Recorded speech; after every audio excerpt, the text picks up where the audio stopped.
Sagiti, bonjour, je m'appelle Kim Sullivan. Je vous souhaite la bienvenue aux Nouvelles nationales d'APTN. En cette journée de la langue Anishinaabe, nous commençons l'émission en vous présentant un organisme culturel sans but lucratif qui a pour mission de soutenir, de développer, de célébrer les arts, la culture et la langue Anishinaabe. Minwashin se dit un espace de valorisation, de revitalisation, de rassemblement et de rayonnement de la langue, des arts et de la culture Anishinaabe. We've got lots of bones. Yeah. La création et la réappropriation culturelle et linguistique est au cœur de leur mission. Il y a tellement de choses à faire lorsqu'on commence à prendre conscience de la lecture qu'on doit avoir sur notre histoire, sur notre culture, qu'il est important de retourner dans tous ces facettes-là de la sauvegarde de notre culture et de notre langue. Avec cette mission en tête, Minwashin effectue, entre autres, des recherches d'archives, collabore avec des musées pour corriger les énoncés altérés par le colonialisme et s'associe à des porteurs culturels pour développer des projets de transmission des savoirs traditionnels. Nous laissons la porte ouverte, puis nous laissons la liberté à tous les gens qui veulent faire une démonstration de leur savoir-faire, de leur connaissance, de la transmission. On les laisse libres de faire ce qu'ils veulent avec ça, de la manière qu'ils le veulent. Et Minwashin, sa principale responsabilité de tout ça, c'est de fournir les ressources et les accessoires pour y parvenir. Donc, nous créons toutes sortes de choses à l'image de ceux qui sont les porteurs de ces connaissances-là. Okay, so who's ready to get some? L'une de ces porteuses culturelles est Grace Rat. Issue de la communauté de Kitiganik des Algonquins du Lac-Barrière, Rat a non seulement été nommée maître de tradition vivante en 2021 par le Conseil québécois du patrimoine vivant, mais elle a aussi reçu la médaille du roi Charles III le mois dernier pour sa contribution à la préservation de la culture Anishinaabe. Avec Minwashin, elle a initié un projet portant sur l'orignal nommé Wigwimut, qui signifie panier d'écorce en Anishinaabe. Wigwamut is about moose legs. It's what I do with my teachings about the moose. And I use the moose legs. And out of the moose legs, there's many teachings in there. You can make a game called Nabuan. And then I have the rattle I can make out of the hoofs. And then I have the moose hoof bag. And this is why I choose the word Wigwamut, because Wigwamut is the birchbark basket in order to preserve our language and our culture in that basket. Wigwamut est une trousse pédagogique numérique composée de capsules vidéo et d'ateliers accessibles à tous. Afin de s'assurer que cette trousse serait bien appréciée et utilisée, il était important de la rendre interactive. Les enfants, ils sont pas intéressés à être assis puis à apprendre. Les enfants sont intéressés à jouer, à être en mouvement, à avoir des interactions. Et c'était le fondement de la mise en place de ce projet-là. Musukat, moose leg, pat d'orignal. Rat a donc aussi choisi d'y portraire ses enseignements à travers un jeu vidéo en réalité augmentée.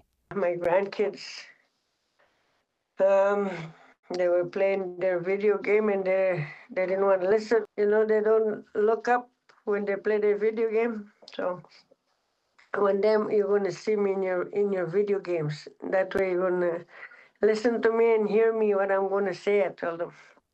Le jeu est disponible sur les téléphones intelligents et les tablettes et permet aux joueurs de dépecer une patte d'orignal virtuelle, de créer un hochet, des lacets en cuir.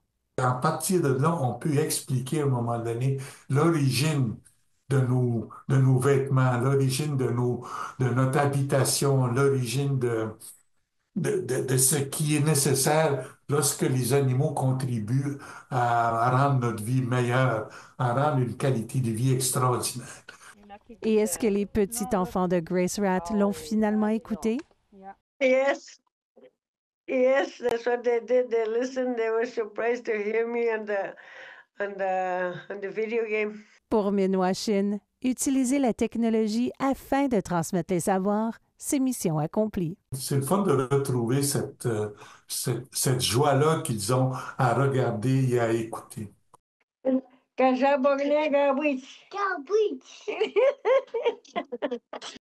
Le gouvernement de Uashat-Mak-Maniutenam a convoqué une conférence de presse en début de semaine en lien avec l'adoption de la loi Chiwa-Chito.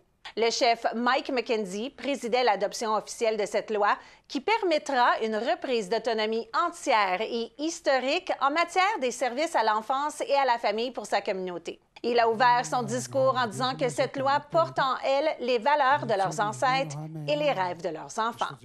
La loi Chiwa-Chito retire l'ensemble des membres de Uashat-Mak-Maniutenam résidant sur la Côte-Nord du cadre de la loi sur la protection de la jeunesse du Québec. De plus, il est garanti que les décisions concernant le bien-être des enfants de la communauté seront prises par et pour les familles de la communauté, tout en respectant leurs coutumes, traditions et langues. L'entrée en vigueur de la loi est prévue à l'automne 2025. Puis moi, je suis bien contente pour ça, parce que moi, je trouve que c'est une loi qu'on devrait... Parce que nous, on connaît notre culture, notre identité, dans quoi qu'on est bien, puis c'est quoi nos besoins, puis tout ça. Fait que je pense qu'il va y avoir d'autres portes qui vont s'ouvrir pour les autres communautés qui vont suivre la vague de cette loi-là. La Cour fédérale a partiellement tranché en faveur de la Première Nation Kibawek dans leur lutte pour protéger leurs terres ancestrales du risque de contamination par des déchets nucléaires. Kibawek a demandé une révision judiciaire en début d'année.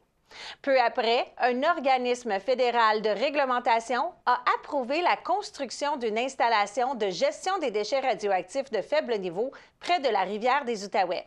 La Cour a ordonné à Laboratoire nucléaire canadien et à la Commission de sûreté nucléaire du Canada de continuer les consultations avec Kibawek, disant qu'ils n'ont pas respecté la Déclaration des Nations unies sur les droits des peuples autochtones dans leur processus de prise de décision. Le chef Kibawek, Lance Heyman, déclare qu'il est très heureux de cette décision. Il l'appelle une victoire pour les Premières Nations à travers le pays, ainsi que pour les Allochtones qui ont soutenu la cause. With this decision and the necessity to include UNDRIP, in part of the decision-making, will have a ripple effect across the country with other First Nations who you now can, take this judgment and use it as a basis to say that, UNDRIP is not something that will be applied to in the future once the Canadian government's done its work on the UNDA action plan. It should have and needs to be immediately applied in all circumstances where Indigenous rights are being impacted directly. Après cette courte pause, les chefs et représentants Abénakis qui s'expriment sur l'appropriation d'identité dans le Vermont font face à une foule en colère. Soyez là.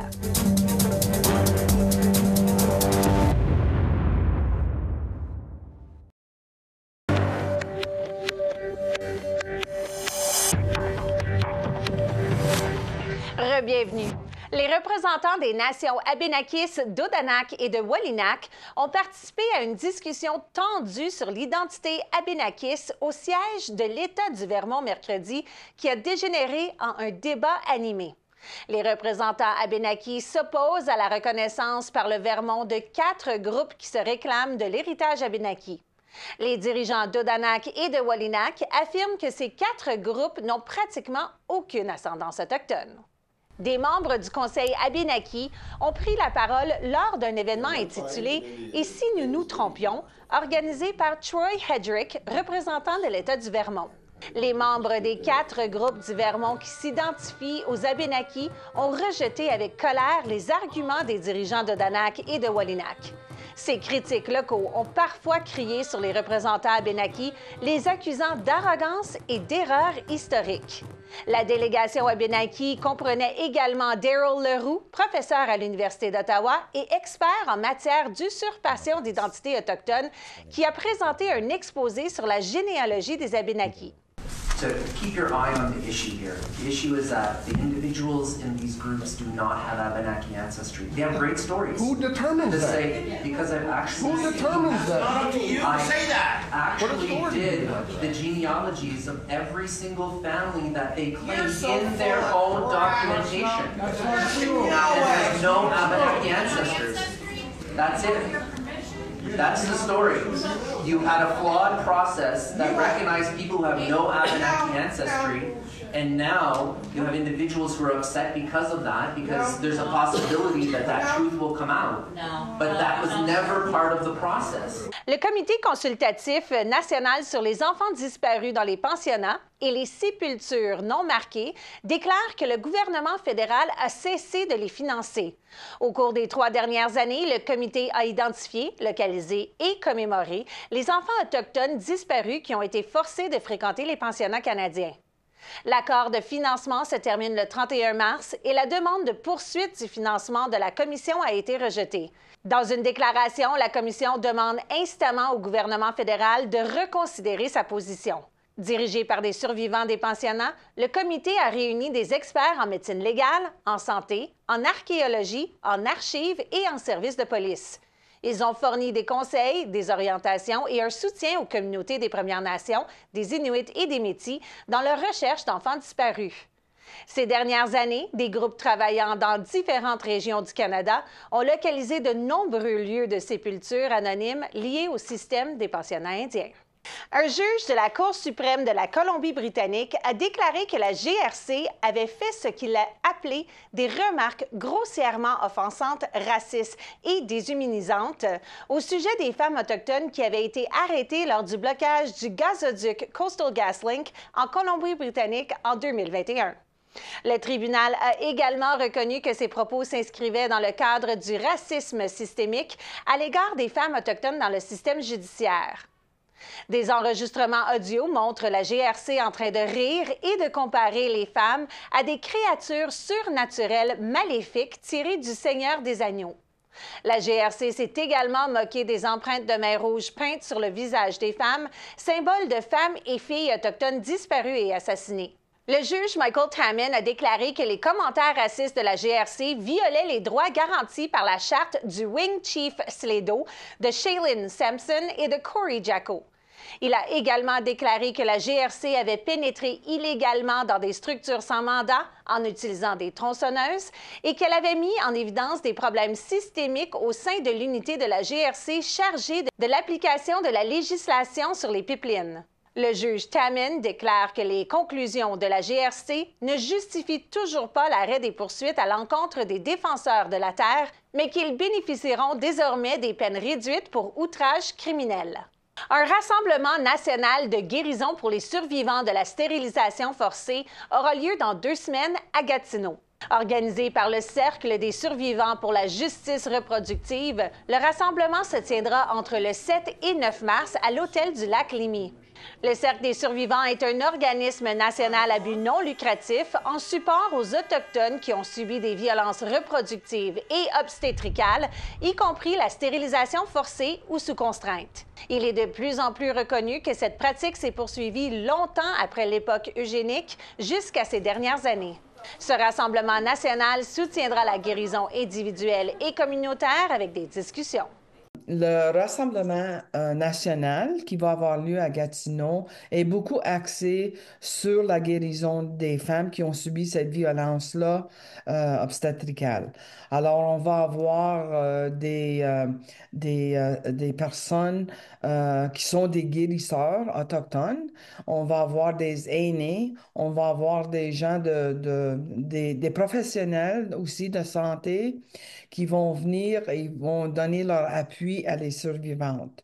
Alors, c'est 3 jours qui est beaucoup axé sur ça parce qu'on sait que ces gens-là, ces femmes-là, ont subi ces actes criminels parce que ce sont des actes criminels et ils l'ont souffert en silence. Et cette semaine, dans notre calendrier communautaire, on prévoit un événement amusant. C'est demain à Wendake et la semaine prochaine, une opportunité importante à Washat, Macmaniutenam. Jetons un coup d'œil. Demain soir, entre 19h et 22h à Wendake, rendez-vous à la patinoire du Centre récréatif Omer-L'aîné. Lassez vos patins et dansez à la disco sur glace. Ça semble tellement bien. La musique sera fournie par DJ Chef et l'entrée est gratuite. Et au début de la semaine prochaine, quelque chose d'un petit peu plus sérieux se passe à Uashat-Mak-Manu-Utenam. Le centre Walgwan, un service Mi'kmaq de traitement de dépendance et de rétablissement pour les peuples de Premières Nations, se rendra dans la communauté entre le lundi 24 et vendredi 28 février. Le 26 et le jeudi 27 février, le Centre Walgwan organise 2 événements pour lancer un projet d'aide et de soutien aux jeunes qui consomment des substances ainsi qu'à leurs proches. Le 26, l'événement aura lieu à l'école Shishtashinu et le 27 à l'école Manikanetish. Les 2 événements se dérouleront de 18h à 20h. Tous ceux de Uashat-Mak-Manu-Utenam ainsi qu'à ceux de Kwawawa-Shikamak et de Matimekush-Lac-John sont bienvenus. Pour plus d'informations, composez le 418-271-4924 ou communiquez avec le centre Walgwan en utilisant les informations affichées à l'écran. Au retour de cette courte pause, développement de la Maison des Savoirs, première université autochtone au Québec. Soyez là!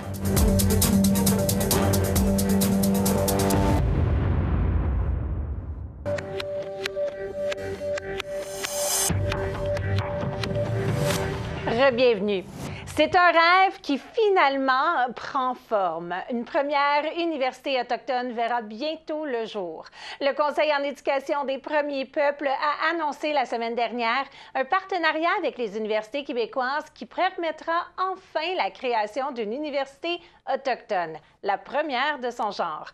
Pour nous en dire plus, nous avons Philippe Girard, coordonnateur du projet de la Maison des Savoirs. Bonjour Philippe. Bonjour, Kim. Merci d'avoir accepté notre invitation. Bien, merci, c'est un plaisir pour moi d'être ici avec vous. Le par et le pour est très important. On sait que plusieurs gens ont dit que justement, avec la construction des écoles, on a mobilisé le peuple autochtone et on a enlevé un peu cette façon traditionnelle d'apprendre avec le mouvement. Vous, en ouvrant une université autochtone, est-ce que vous pensez que vous allez pouvoir un peu contrer cette mobilisation-là ou la faire devenir quelque chose qui va pouvoir retoucher un peu nos traces traditionnelles? Absolument. Et c'est l'objectif du projet. C'est un des buts qu'on vise, de pouvoir autochtoniser nos façons d'apprendre. Donc, la Maison des Savoirs, c'est ce qu'on vise à faire, de pouvoir avoir une université dans laquelle on se reconnaît en tant que premier peuple. On parle souvent dans les milieux universitaires, les milieux collégiaux, de la sécurisation culturelle. C'est quelque chose qu'on veut mettre au centre de notre université parce que pour nous, en tant que premier peuple, la sécurisation culturelle, ça désigne qui nous sommes essentiellement. Donc, c'est ça qu'on veut au centre de notre université. Et non seulement ça, mais le partenariat avec les universités est à ce point primordial puisqu'on pourra être ce guide de sécurisation culturelle de notre identité au sein des universités pour qu'eux aussi fassent des pas vers nous, fassent des pas vers nos façons d'apprendre et puissent les intégrer à leur cursus universitaire. Parlons de ce partenariat parce que c'est un partenariat avec multiples différentes universités. Ça permettra aussi de faciliter l'accès aux études supérieures des étudiants autochtones parce qu'on sait que plusieurs viennent de très petites villes et peut-être n'ont pas cette fin d'études, un cégep, comme beaucoup de gens ici, et ne peuvent pas se rendre à des niveaux supérieurs quand on parle universitaire. Est-ce que vous allez faire un acquis de connaissances? Ce partenariat va aider? Absolument. Donc, nous, ce qu'on veut, là, et c'est la raison pour laquelle on a fait ces partenariats au tout début, c'est qu'on a des gens qui sont intéressés par les études universitaires dans toutes les communautés du Québec, dans toutes les communautés premiers peuples du Québec. Et beaucoup de ces personnes-là n'y ont pas accès. Des fois, c'est des questions logistiques, mais parfois aussi, c'est des questions de parcours d'études différenciés. Donc, on parle de gens qui ont tenté des choses au cégep des fois, puis qui ont cumulé des échecs. C'est des gens qui n'ont pas nécessairement terminé tous les cours comme dans le livre, là, comme on s'attendrait que ça soit fait là, dans un cadre, disons, je vais dire normal, mais c'est pas le mot que je cherche. Là. Donc, on se comprend. Exact. Et l'objectif de la Maison des Savoirs, c'est de pouvoir faire cette rampe d'accès vers les études universitaires-là, où on débute les études en même temps qu'on vient peaufiner, on vient aiguiser toutes les compétences nécessaires pour réussir académiquement quand on est dans un contexte universitaire. Donc, si on parle de rédaction, l'objectif, c'est de faire en sorte qu'on ne crée pas une porte dérobée par en arrière pour que l'étudiant issu des premiers peuples ait un accès, mais frappe son mur juste un petit peu plus loin qu'à l'entrée. Donc, on veut être certain que l'étudiant issu des premiers peuples, qui arrive avec un parcours différencié, est accompagné vers la réussite pour lui faire passer le mur d'accès là, aux études universitaires. On sait que plusieurs aussi trouvent que c'est très intimidant de se rendre dans la grande ville parce qu'on s'entend que beaucoup d'universités se retrouvent dans des centres beaucoup plus urbains que certains de nos peuples connaissent. Est-ce que vous pensez que c'est un des problèmes qu'on va pouvoir contrer ici avec la Maison des Savoirs? C'est l'objectif. Au moment où on se parle, on étudie plusieurs modèles pour pouvoir peaufiner notre plan d'affaires parce qu'il faut garder en tête qu'on est à l'étape du plan d'affaires au moment où on se parle. Mais en collaboration avec nos partenaires universitaires, ce qu'on veut, c'est des espaces d'enseignement désignés Maison des Savoirs en collaboration avec nos partenaires. Et ces espaces-là devront être en phase avec l'identité visuelle, l'identité institutionnelle de la Maison des Savoirs, devront être également culturellement sécuritaires. Donc, à notre image, on devra s'y sentir chez nous. On s'inspire beaucoup et on travaille en collaboration avec la société, la CIRCAC, avec le réseau des centres d'amitié d'Autochtones du Québec, qui font les immobilisations. Donc, ils développent des résidences là, qui sont sécurisées culturellement comme ça. On en a des exemples à Trois-Rivières, on en a des exemples dans le coin de Chibougamau, il y a également à Sept-Îles. Et il y en a une en construction ici à Québec, là, à l'Université Laval. Donc, on veut travailler avec eux pour que ces lieux de résidence-là existent au sein des universités avec qui on aura nos racines. Donc, les racines, ce seront les lieux d'enseignement.